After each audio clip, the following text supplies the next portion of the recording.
Bom, meus queridos amigos, eu quero fazer em talvez dois, mas vou tentar fazer em um vídeo, a santa e importante e necessária doutrina do batismo pelos mortos, conforme revelada ao profeta José Smith. Vamos entender um pouco da história. Em 10 de agosto de 1840, Seymour Brunson, um dos primeiros colonos de Nauvoo, morreu. Ele havia sido um dos primeiros missionários da igreja e Seymour Brunson serviram no Sumo Conselho em Far West e em Nauvoo. A biografia de José Smith relata que Brunson, abre aspas, morreu no triunfo da fé e em seus últimos momentos prestou testemunho do evangelho que havia abraçado. Fecha aspas. Bom.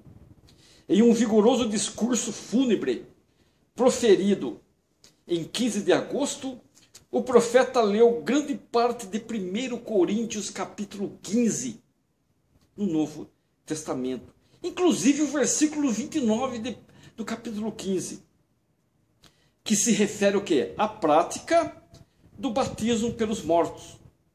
José Smith anunciou à congregação que o Senhor iria permitir que os santos fossem batizados em favor de amigos e parentes que já haviam falecido.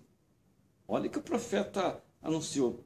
O profeta disse aos santos que, abre aspas, o plano de salvação havia sido preparado para salvar todos os que estivessem dispostos a obedecer às exigências da lei de Deus. Fecha aspas.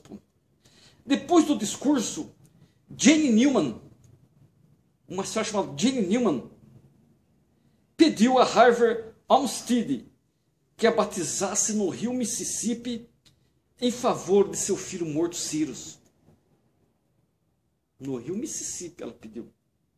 Em favor de seu filho morto Cyrus. José Smith perguntou quais palavras haviam sido usadas na realização da ordenança e em seguida aprovou o que fora feito. Nas semanas seguintes, vários outros batismos pelos mortos foram realizados no rio ou nos córregos próximos. Em 19 de janeiro de 1841, o Senhor ordenou aos santos que construíssem um templo com uma pia batismal para essas ordenanças vicárias. Olha a necessidade do templo. O Senhor declarou que o batismo pelos mortos, abre aspas, pertence à minha casa. Qual que é a casa do Senhor? O templo, o santo templo.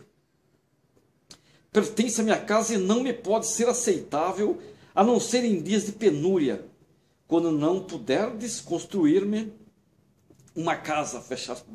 Podemos ler isso em Doutrinas e Governo, na seção 124, versículo 30.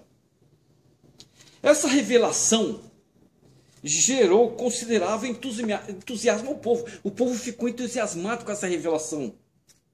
E o trabalho de construção do templo progrediu rapidamente. Vamos construir logo esse templo. Em 3 de outubro de 1841, quando o subsolo do templo estava quase terminado, o subsolo, José Smith declarou, não haverá mais batismo pelos mortos até que a ordenança possa ser realizada na casa do Senhor. Fecha aspas. O subsolo abrigava uma pia batismal temporária. Era temporária essa pia batismal, construída por Elijah Forham. Ela era feita de madeira de Wisconsin e montada em 12 bois esmeradamente esculpidos. 12 bois esculpidos esmeradamente.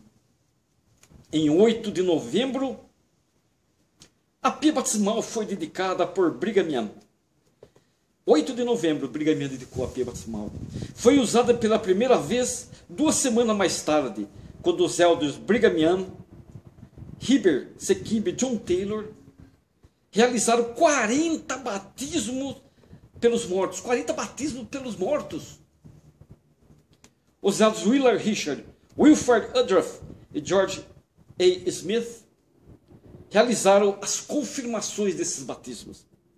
Em 1842, estamos em 1842, enquanto cumpria exílio forçado por antigos inimigos de Missouri, o profeta escreveu 2 cartas. Um exílio forçado ele estava cumprindo pelos seus inimigos do Missouri. Ele escreveu 2 cartas. 2 cartas universais aos santos. A respeito do quê? Da doutrina do batismo pelos mortos. Ambas as cartas salientavam a importância de haver um registrador presente para que os batismos fossem válidos. O registrador deveria verificar se cada ordenança era realizada corretamente e fazer um registro preciso. A primeira carta declarava, 2 pontos.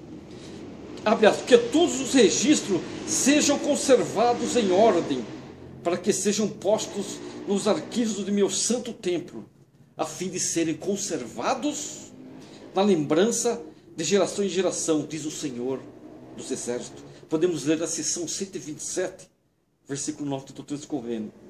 Na segunda, a mais longa das cartas, na segunda carta, lembra que foram 2, mas na segunda, a mais longa das cartas, o profeta explicou que os vivos e os mortos dependem um dos outros para a sua salvação. Vocês sabiam? Os vivos com os mortos que estão no mundo espiritual dependem um do outro para a salvação, para a sua salvação.